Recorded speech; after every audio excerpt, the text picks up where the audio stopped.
Boa noite, pessoal.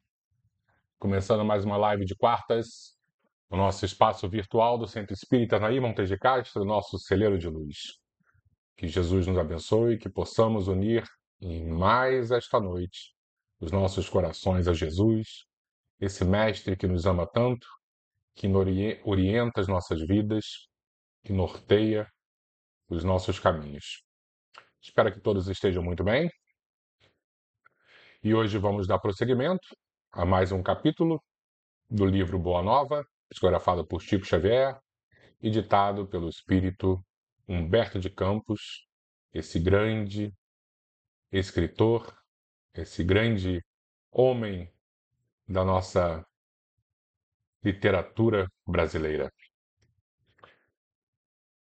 Vamos ver aqui.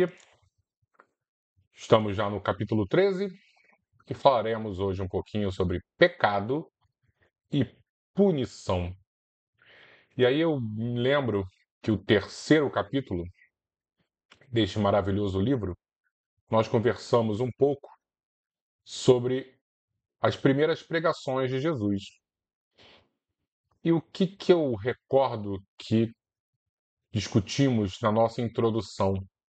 Fizemos um paralelo entre a filosofia grega e a proposta de renovação, a proposta filosófica que Jesus nos apresentou. Então, fizemos uma ponte somente sobre Aristóteles, né? Que Aristóteles tinha um pensamento onde as virtudes, elas sim resumiriam as nossas felicidades. Mas nem todos tinham virtudes tão pujantes. Então, por exemplo, o pensador, o filósofo, ele, por ser tão superior aos demais, ele poderia ter o ócio criativo, ele poderia ficar em casa apenas raciocinando, pensando, enquanto outros, que não foram tão agraciados pelos talentos da vida, teriam que trabalhar para e por ele. Quando digo ele, o filósofo. Então, Aristóteles até chegou um momento em que flertou com a ideia da escravidão, porque o escravo era um ser considerado inferior. Então, ele deveria ficar nas tarefas menos dignas. E o pensador, o filósofo, por ser superior, esse sim deveria utilizar o seu tempo nas tarefas mais nobres. E Jesus veio transformando completamente essa forma de encarar o mundo, encarar a vida. Tanto que nas suas parábolas, principalmente a parábola dos talentos, ele vai colocar aquele que ganha muitos talentos de Deus em equivalência com aquele que ganha poucos talentos. Então, aquele que, por exemplo, ganhou apenas um talentinho, né? E que não investiu, enterrou o seu talento, essa sua virtude, ele foi cobrado. Por quê? Porque, mesmo que não sejamos agraciados com grandes virtudes, com grandes talentos, o pouco que nós temos, nós devemos investir, nós devemos utilizar para o bem geral. E eu lembro que nós falamos também sobre uma das passagens mais bonitas do Evangelho, que é o óbolo da viúva, que a senhorinha, aquela velhinha que estava num local e todo mundo estava fazendo grandes doações de dinheiro, e principalmente aqueles religiosos mais vaidosos, eles doavam grandes quantias e ficavam preocupados se estavam sendo ou não reparados pelas pessoas, né? Porque o bom nesse momento é que todo mundo veja como você é virtuoso. E a vovozinha pegou lá uma moedinha muito humilde e doou. Algumas pessoas ridicularizaram essa ação porque não valia de nada essa doação. E Jesus, analisando da mesma maneira que ele analisou os talentos, ele diz que ela estava doando aquilo que ela tinha. Se ela tinha muito pouco, Isso era o que ela tinha e estava fazendo falta na vida dela, enquanto os outros estavam dando o que estava sobrando. Então, aos olhos de Deus, quando nós nos dedicamos com o pouco que nós temos, muitas das vezes é mais agradável ao Pai do que aquele que doa o que está sobrando. E o que eu pensei hoje a gente falar na nossa introdução sobre pecado e punição? Fazer um paralelo, mas não desta vez na filosofia grega. Nós fazer um pequeno paralelo em relação à história do direito. Porque quando nós dizemos punição, a gente está falando de leis. Nós estamos falando de justiça, de direito. Então eu acho que a gente consegue fazer hoje um pequeno, uma pequena abordagem em relação a isso, para a nossa compreensão ser um pouquinho maior. Mas antes, nós vamos ver quem já está por aqui para desejar boa noite. Denise Ferraz, muito boa noite, muito bem-vinda. Maria Terezinha, boa noite, muito bem-vinda também. Beijo na família de você. Beijo na família de vocês, de todos nós possamos receber as graças divinas em formas de beijos dos amigos da espiritualidade. Marisa, minha irmã, muito bem-vinda, obrigado pela sua presença sempre. Sérgio, espero que você esteja muito bem, tá, meu amigo? Beijo no seu lindo sobrinho, Bernardo, que eu gosto tanto. Cláudia Barata, muito boa noite, muito bem-vinda. Silvia, boa noite, Silvia. Beijo na sua família, que Jesus abençoe a todos vocês. Tereza, oi Tereza, muito boa noite. Você seja também muito iluminada com a sua família. Palmira, boa noite, Palmira. Muito obrigado pela sua presença sempre aqui conosco. Bernadette, Adão, boa noite, muito boa noite, bem-vinda. Obrigado pela presença. Albertinho, meu irmão, obrigado pela força que você me dá também.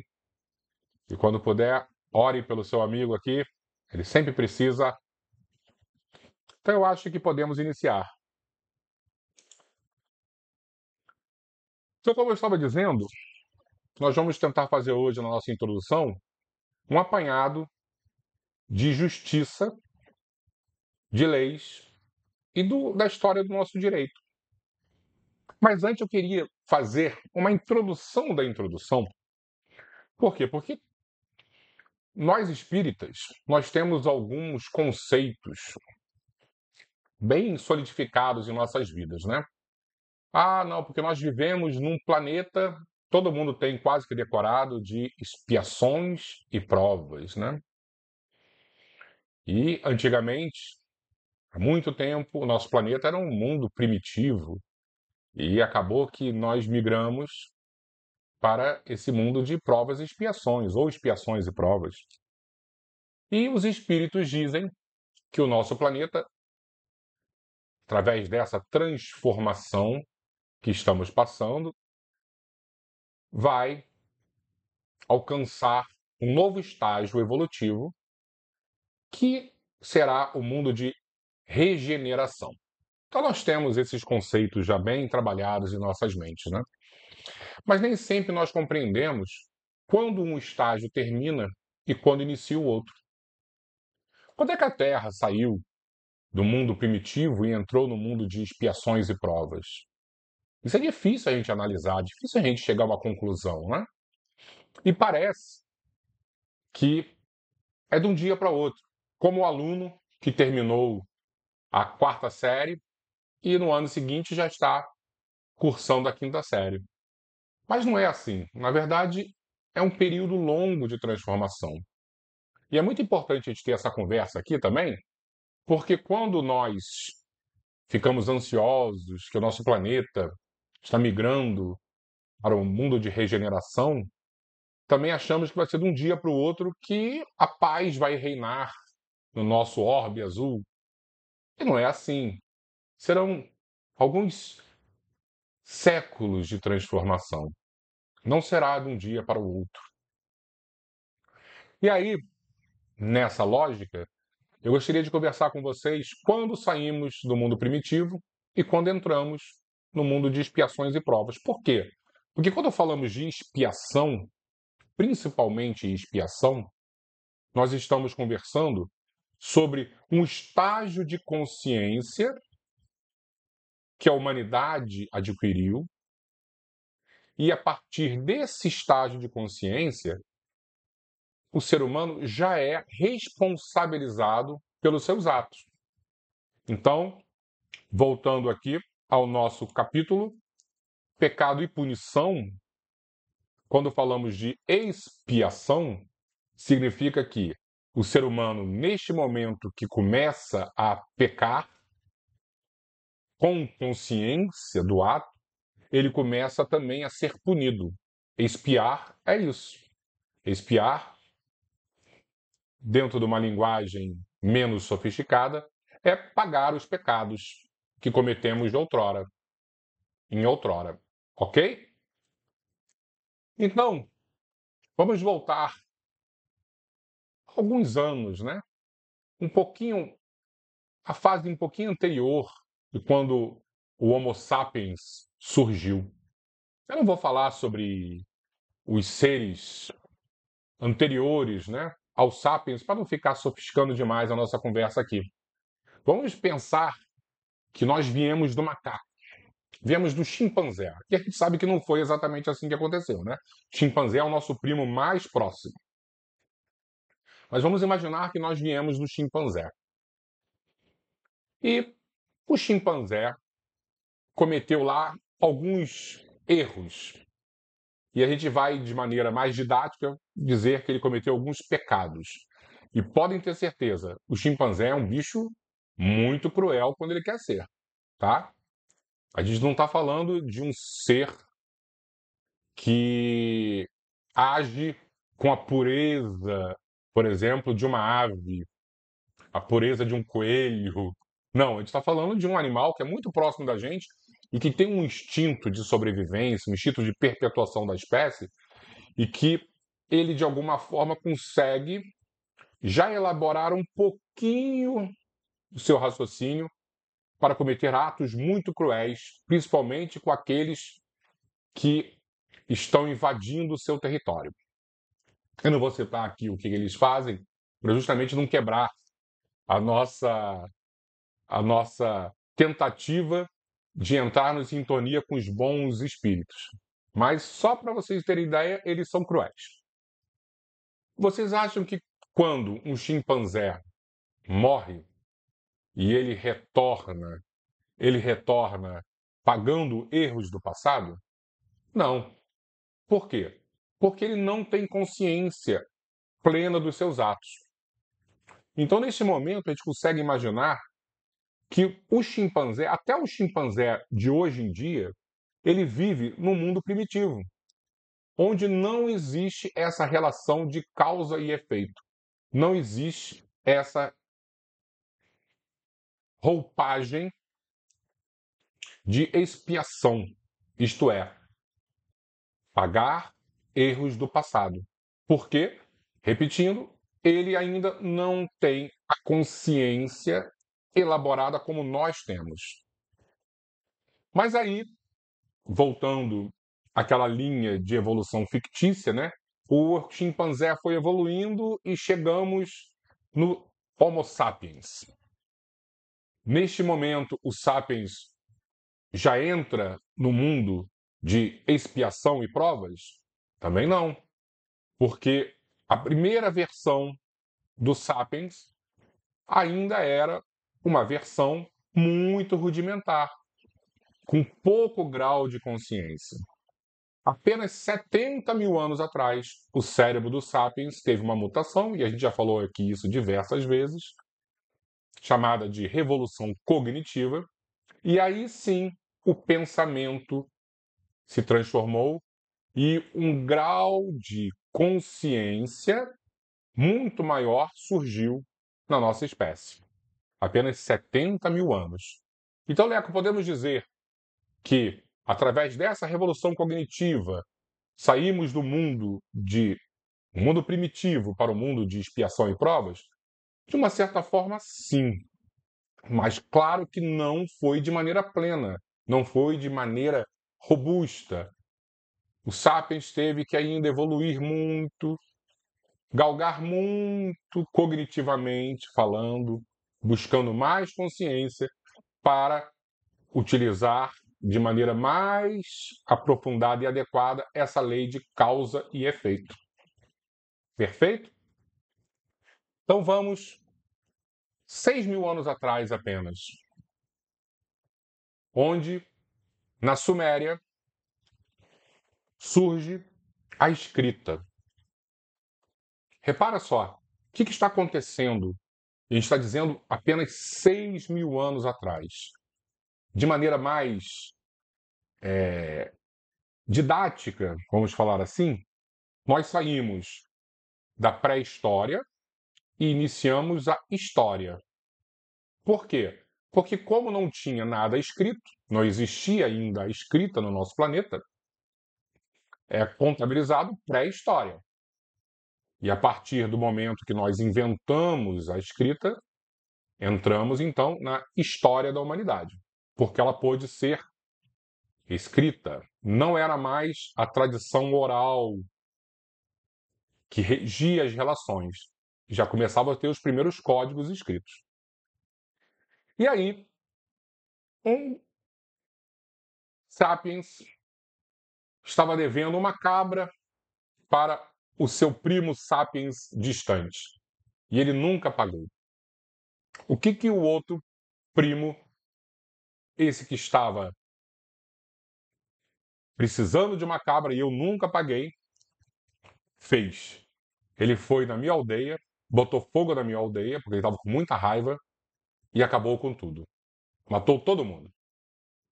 Era assim que as coisas aconteciam nesse início. A desproporção das ações era o que imperava. Até que chegou um momento, ali na Suméria, também onde surgiu a escrita, surge o primeiro código de leis escritos. Porque quando nós temos códigos de leis orais, fica tudo muito solto, muito vago. A escrita favoreceu demais esse acordo formal. Então, se eu devia uma cabra para o meu primo distante, o que ele podia fazer antes das leis escritas? Ele podia ir lá e botar fogo na minha aldeia. Agora, depois dessa lei chamada de Lei de Talião, ou Lei da Retaliação, retaliação proporcional, ele tinha um alcance da sua vingança, da sua retaliação. Então ele podia ir lá e roubar uma cabra minha. Roubar a minha esposa? Não, porque a esposa é superior à cabra. Se eu estou devendo uma cabra, você só pode ir e roubar a minha cabra. Como é que a gente chamou também essa lei? De olho por olho, dente por dente. Por quê? Porque se eu cego uma pessoa, essa pessoa tem direito a me cegar. Não mais do que isso. Por isso é que é olho por olho, dente por dente. Porque as penas têm que ser proporcionais. Então nós temos aí duas etapas que o ser humano já começou a galgar. Primeiro, a escrita. As coisas deixaram de ficar muito vagas. E as leis para começarem a coibir, a diminuir o ímpeto por vingança. Então, quando nós pegamos o Homo sapiens com consciência, já se sofisticando e tendo leis civis, nós já começamos a reparar que o mundo está cada vez mais distante do mundo primitivo e cada vez mais próximo do mundo de provas e expiações. Ou vocês acham que os chimpanzés têm algum código escrito para seguirem? Não, eles são primitivos. E isso que vai nos diferenciando. Então nós vamos sair da Suméria, e nós estamos falando aí de 6, 5 mil anos atrás, e vamos novamente para a Grécia, aquele local que todos amamos, onde surgiu a filosofia, e eles eram grandes filósofos, mas não muito sofisticados na área do direito, mas mesmo assim, no século VII antes de Cristo, houve uma ruptura muito parecida com o que aconteceu lá no Código de Hammurabi, que é essa lei de Italião. Desculpa. Beber uma aguinha aqui.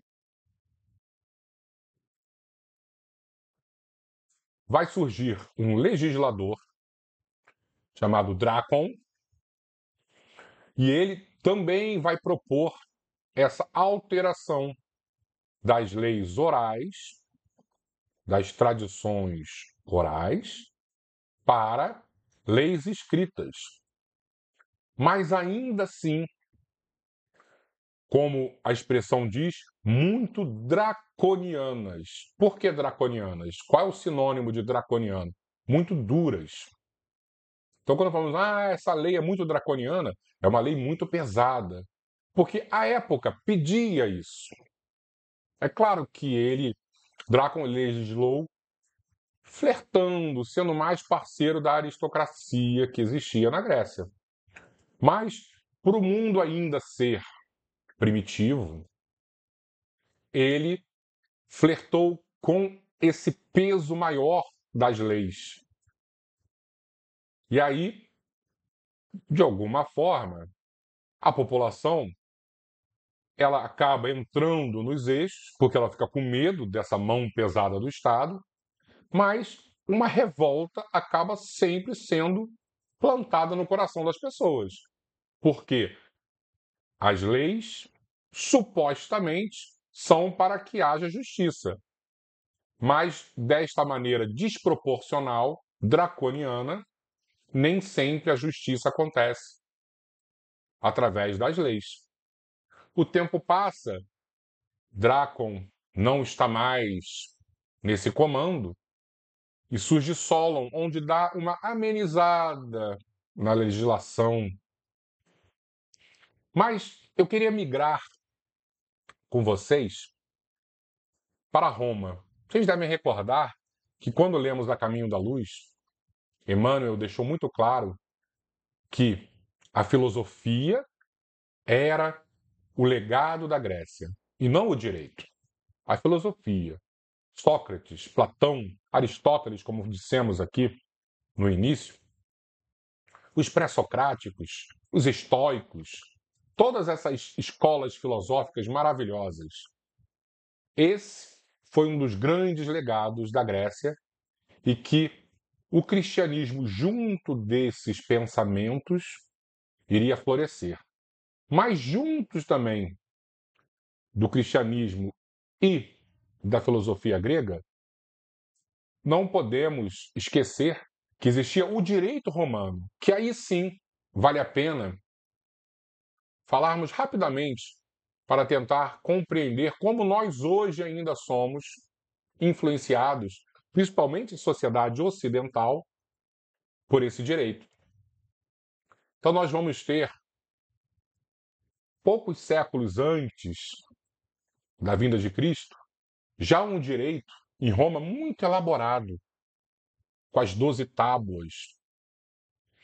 E outros grandes juristas, e aí sim, em Roma, nós vamos ter já o pensamento a ideia dos juristas, aqueles que estão ali preparados para interpretar as leis e colocá-las em prática. Lembrando que na Grécia não existia essa figura do jurista. O máximo que nós teríamos ali eram aqueles que defendiam qualquer ideia, mesmo não concordando, mesmo não estando nos códigos de lei, porque eram pagos para isso. Eram pagos para isso. Vocês lembram que Sócrates, ele tinha lá diversos problemas com essas pessoas que falavam maravilhosamente bem, mas nada diziam. Apenas queriam defender um ponto de vista e que era indefensável às vezes. Já em Roma, não. Roma nós tínhamos a figura dos juristas. A lei foi cada vez sendo mais elaborada. Os anos iam passando e elas iam sendo melhores escritas, percebendo como a sociedade reagia, como a sociedade amadurecia. E quando a gente começa a dizer sobre expiações e provas, vamos recordar o que a gente está dizendo. Justamente sobre consciência e evolução dessa consciência. Nós dissemos que o Sapiens, na versão 1.0, antes da revolução cognitiva, tinha um nível de consciência. E, através de uma mutação no cérebro, ele ganhou um nível muito mais aprofundado. E essas mutações foram acontecendo no decorrer da história da humanidade. Até hoje vem acontecendo. É só a gente perceber. Vocês devem lembrar dessas histórias, né? Minha mãe dizia, não, porque fulano nasceu. Na minha época, quando a criança nascia, demorava alguns dias para abrir os olhos. E essa nova geração já vem com olhos abertos. Ou essa nova geração, que a gente já vê, já pega um celular e já faz coisas impressionantes. Os cérebros vêm cada vez melhores, mais bem desenvolvidos. O que é isso? É a nossa consciência que vai formando corpos físicos melhores. E aí, por isso que nós conseguimos entender que já estamos deixando expiações e provas para trás e tentando construir, de maneira bem lenta, um mundo de regeneração. Mas mesmo assim, quando falamos de Roma, através dessa evolução do direito, dessa adequação em relação às necessidades dos indivíduos, ou em relação ao contato com povos estrangeiros, né? Seria o início desse direito internacional, os romanos eram demais.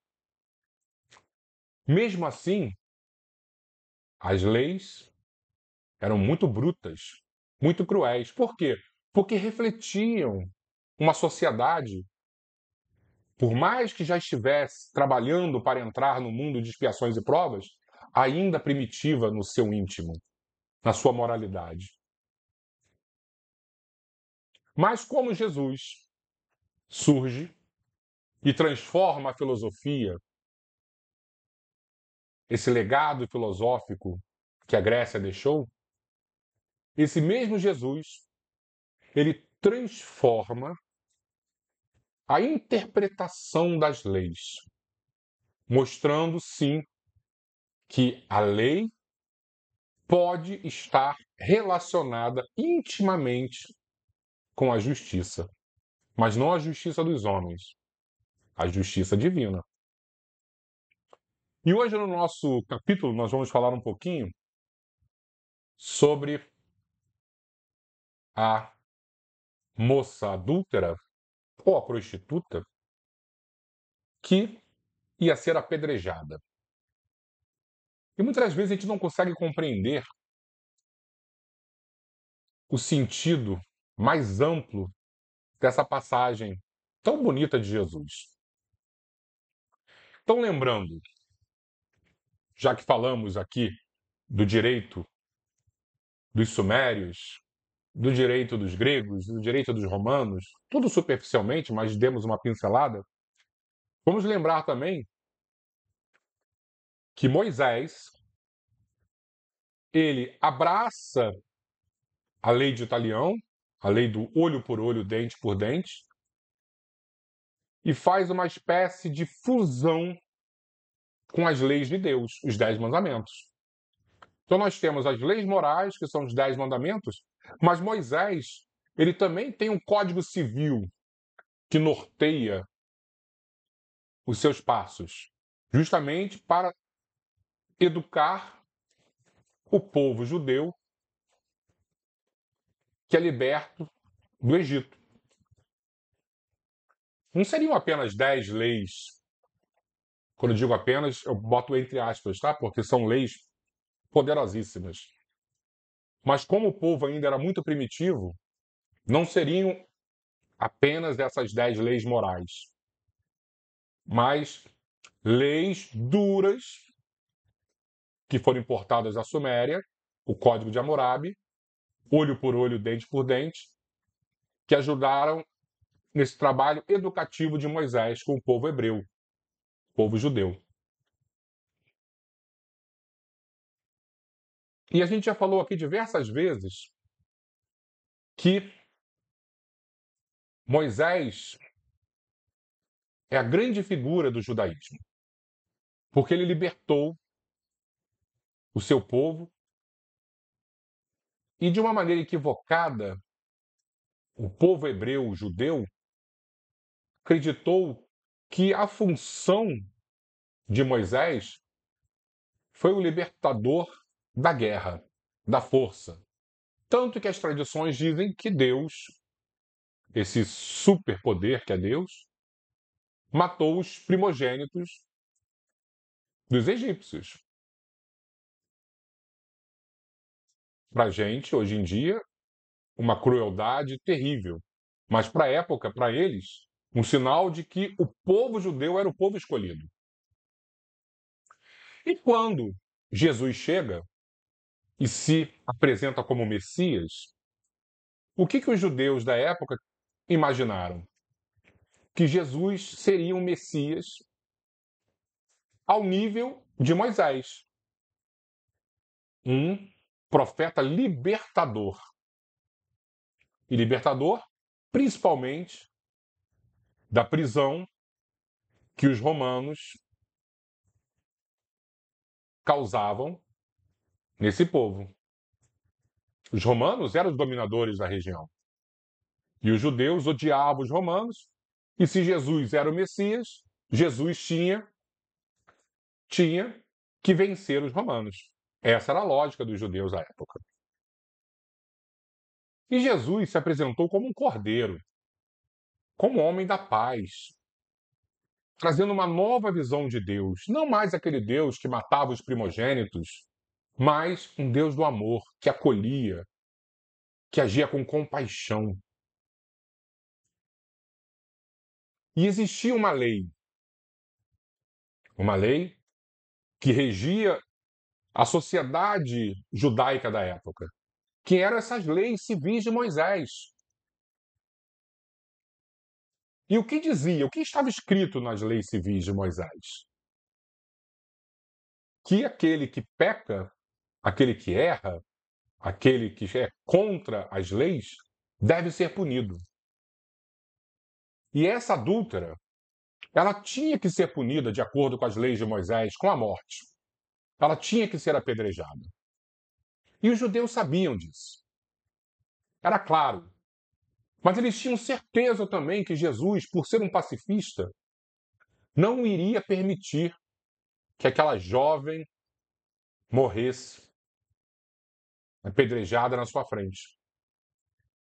Então, ele seria exposto como um falso profeta, como um falso Messias, já que ele não seguia fielmente as leis de Moisés. Só que Jesus, muito mais esperto, muito mais sábio, antevendo toda a trama, quando for apresentada a situação e o perguntaram: o que o senhor acha que nós devemos fazer? Apedrejá-la porque ela está errada? Ele dá aquela pausa, deixa o ânimo esfriar de todos que ali estavam, porque eles estavam com sangue nos olhos. A turba estava com sangue nos olhos.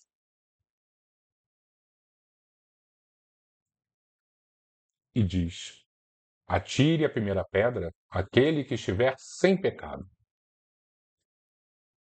Repara, ele não se posicionou a respeito, a favor da lei do apedrejamento ou da lei do amor. Ele apenas disse: ok, quem aqui está sem pecado?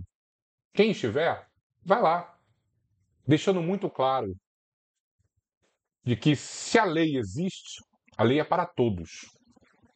Então, se eu tenho pecado, de alguma maneira eu também preciso pagar pelo meu delito.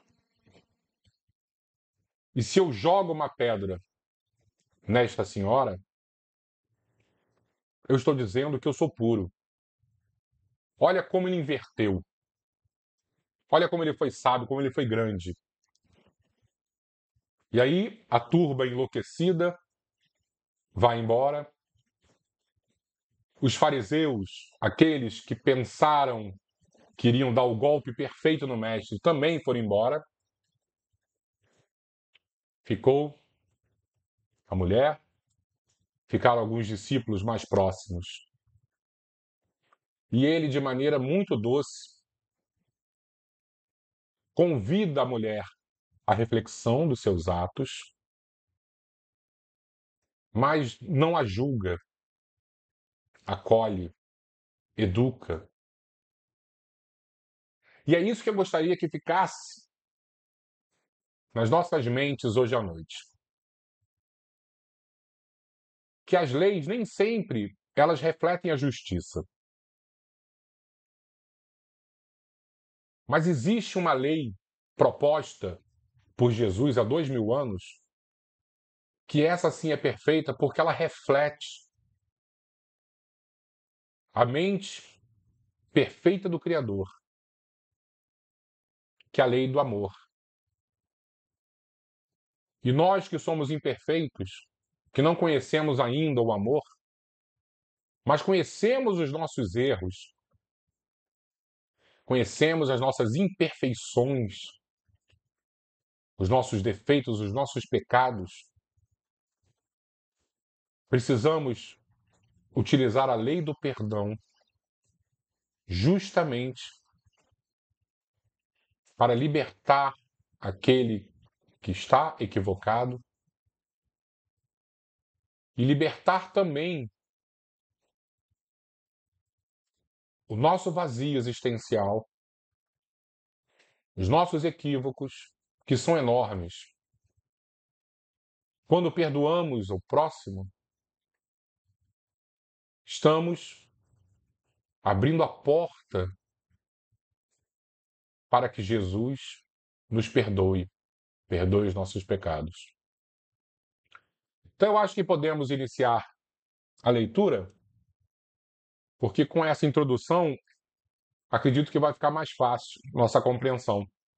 Vamos lá?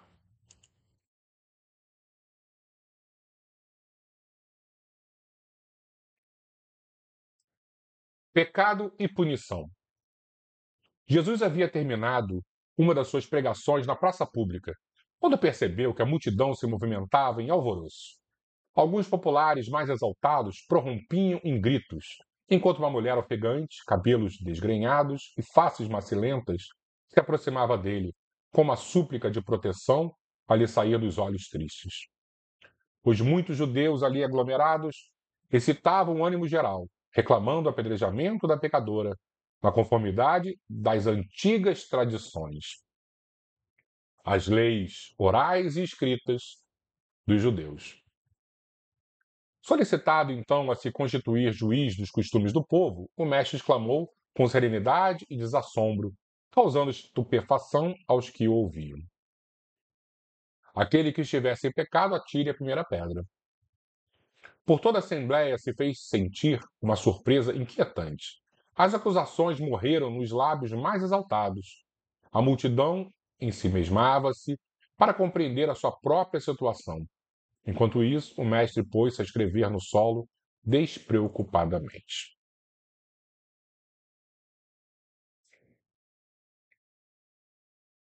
Aos poucos, o local ficara quase deserto. Apenas Jesus e alguns discípulos lá se conservavam, tendo ao lado a mulher a ocultar a face com as mãos. Em dado instante, o mestre divino ergueu a fronte e perguntou à infeliz: mulher, onde estão os teus juízes?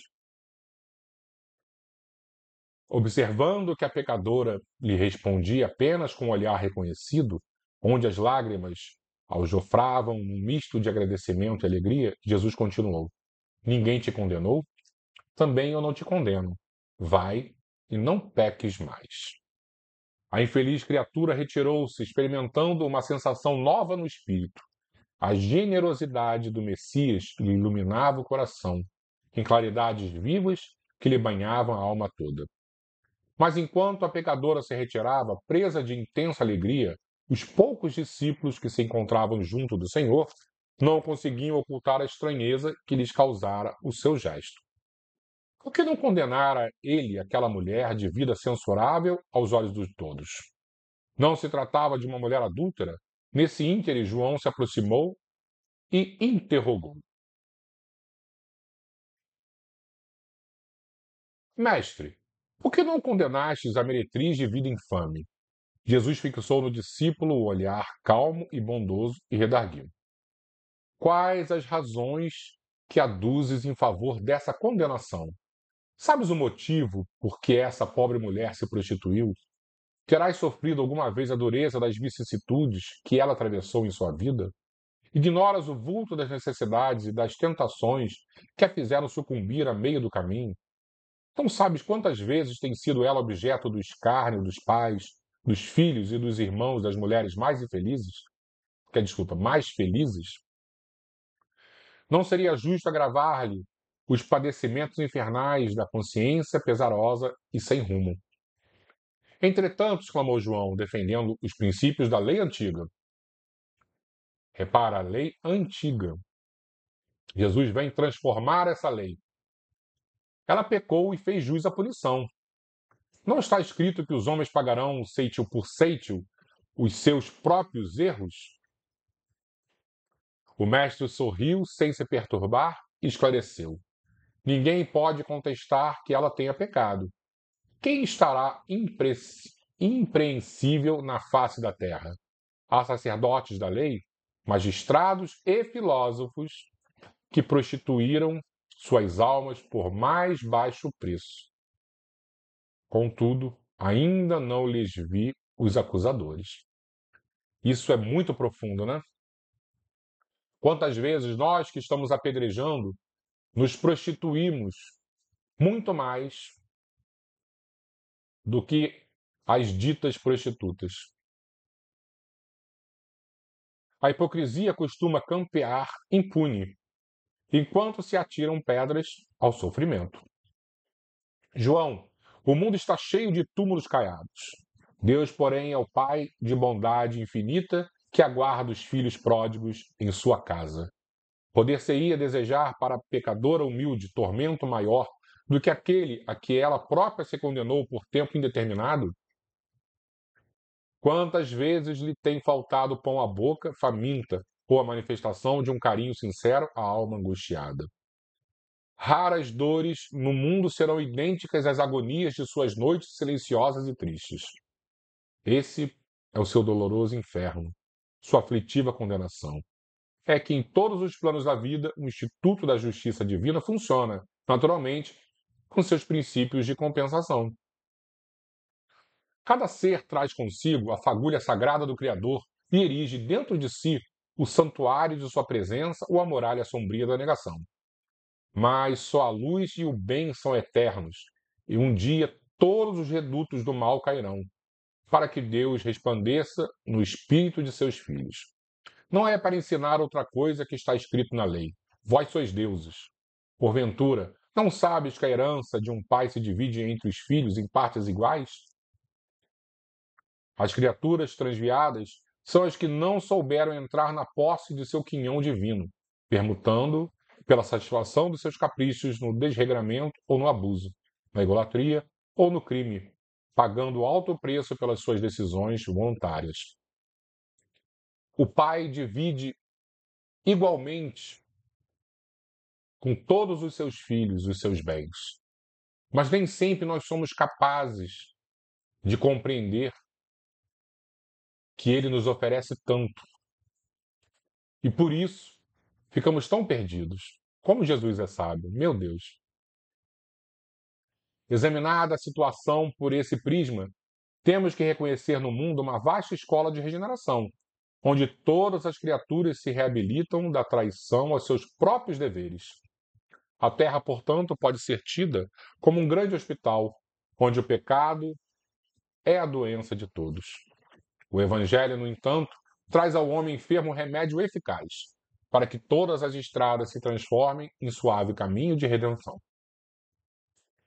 E por isso que não condeno o pecador para afastar o pecado, e em todas as situações prefiro acreditar sempre no bem. Quando observares, João, os seres mais tristes e miseráveis, arrastando-se numa noite pesada de sombra e desolação, lembra-te da semente grosseira que encerra um germe divino e que um dia se elevará do seio da terra para o beijo de luz do sol. Que capítulo lindo e que parágrafo brilhante foi esse! Todas as vezes que nos olharmos nos espelhos, olharmos os outros e virmos a tristeza, a fraqueza, a doença, lembremos da semente. E essa semente um dia vai germinar. Não podemos julgar o outro, nem desistir, apesar das nossas fraquezas. Terminada a explicação do mestre, o filho de Zebedeu, deixando transparecer na luz do olhar a sua profunda admiração, pôs-se a meditar nos ensinamentos recebidos. Muito tempo ainda não transcorrera depois desse acontecimento, quando Jesus subiu de Cafarnaum para Jerusalém, acompanhado por alguns de seus discípulos. Celebravam-se festas tradicionais entre os judeus. O Messias chegou num sábado sob a fiscalização severa dos espíritos rigoristas de sua época. Não foram poucos os paralíticos que o cercaram, ansiosos pelo benefício de sua virtude salvadora. Escandalizando os fanáticos, o mestre curava e consolava na sua jornada de gloriosa redenção. Explicando que o sábado fora feito para o homem e não o homem para o sábado, enfrentava sorridente as preocupações dos mais exigentes. Vendo tantos cegos e aleijados aglomerados à passagem, Tiago o interpelou. Mestre, sendo Deus tão misericordioso, por que pune seus filhos com defeitos e moléstias tão horríveis?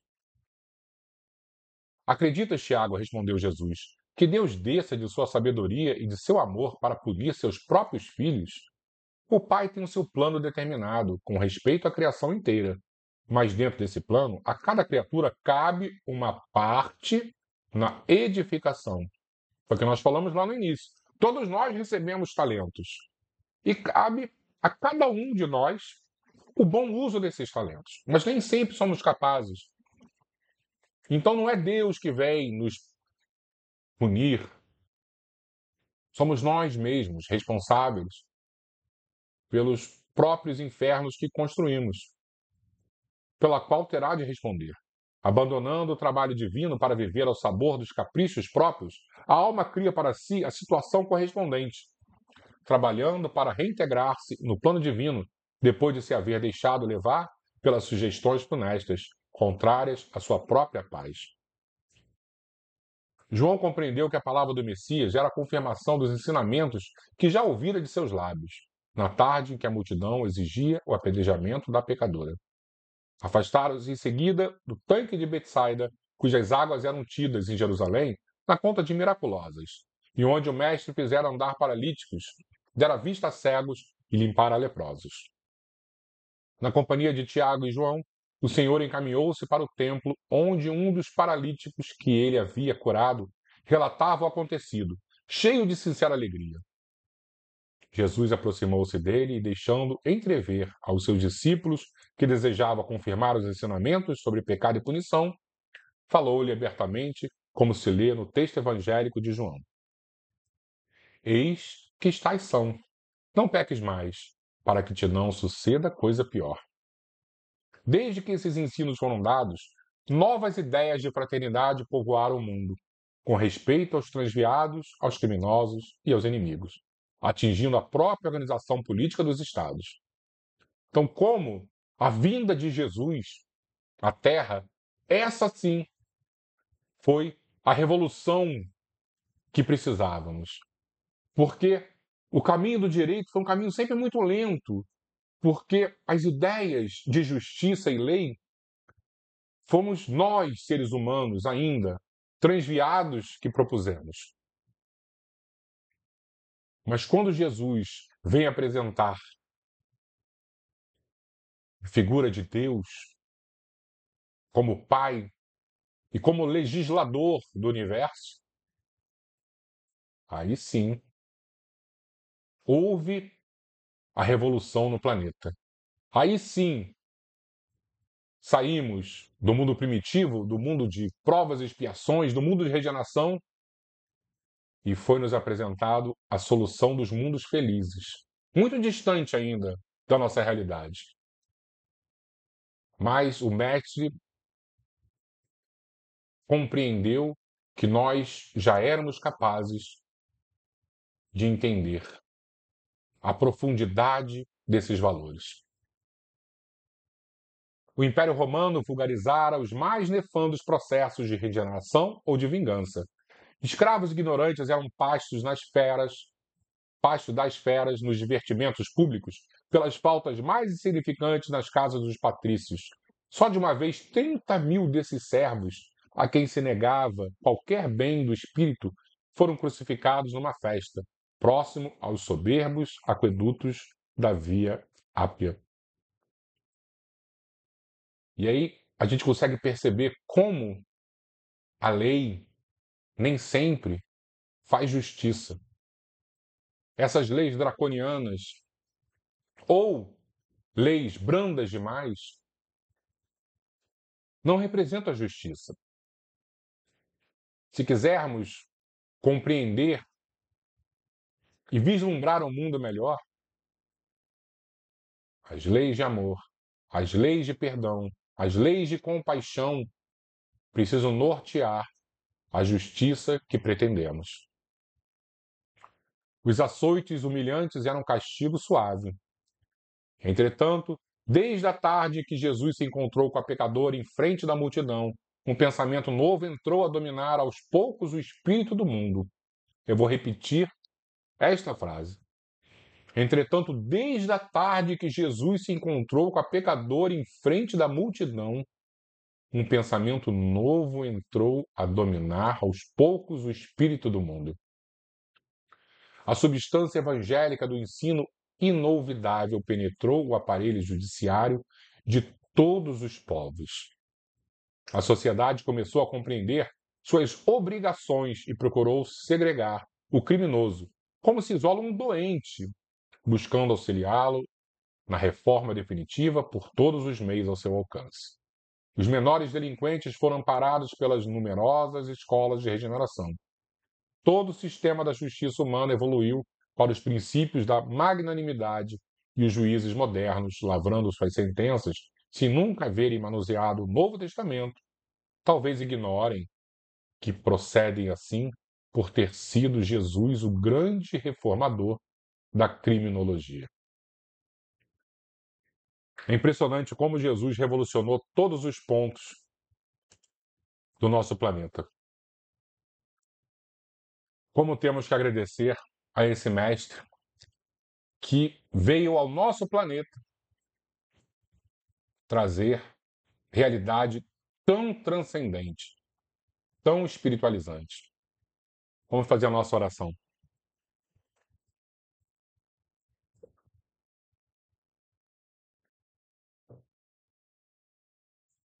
Lembrando, se possível, um copo d'água para que a falange do nosso querido irmão Bezerra de Menezes possa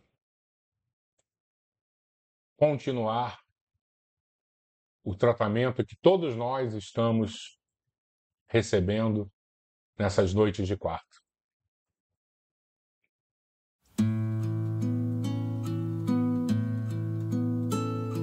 Mestre Jesus, aqui estamos, Senhor, reunidos em Seu nome. Hoje não vamos retornar 2000 anos para uma realidade ainda do planeta onde existia uma mistura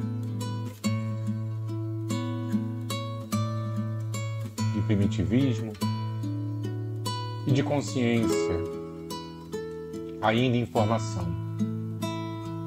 O tempo passou, as leis evoluíram, os costumes modificaram, o amor se consolidou. Ainda somos bombardeados com notícias de crimes, de dores, de abandono, de desprezo. Mas se olharmos ao nosso redor, se olharmos no íntimo dos nossos corações, existe uma chama que lá atrás foi acesa e que hoje, não ainda em sua plenitude, mas já ilumina o próprio caminho ou as estradas de muitos que se encontram perdidos. Então, não enxerguemos as nossas vidas como outrora. Somos seres novos. Somos corações refeitos através das dores do passado, das punições equivalentes aos nossos pecados, mas principalmente das nossas escolhas. E são essas escolhas que, continuando a serem tomadas, vamos transformar esse planeta. Os espíritos acreditam em cada um de vocês. Os bons espíritos confiam em cada um de vocês. Fiquemos com Jesus, fiquemos com Maria, fiquemos com Deus Pai. Assim seja, Senhor.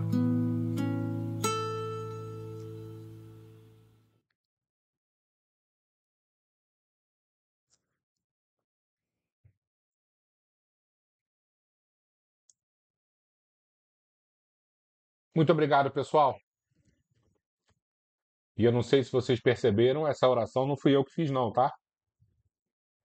Quando eu disse os espíritos acreditam em vocês, era porque era algum espírito falando por mim. Eles acreditam em todos nós, tá? Fiquemos com Jesus, fiquemos bem e até semana que vem, se Deus quiser. Boa noite a todos. Até semana que vem, pessoal.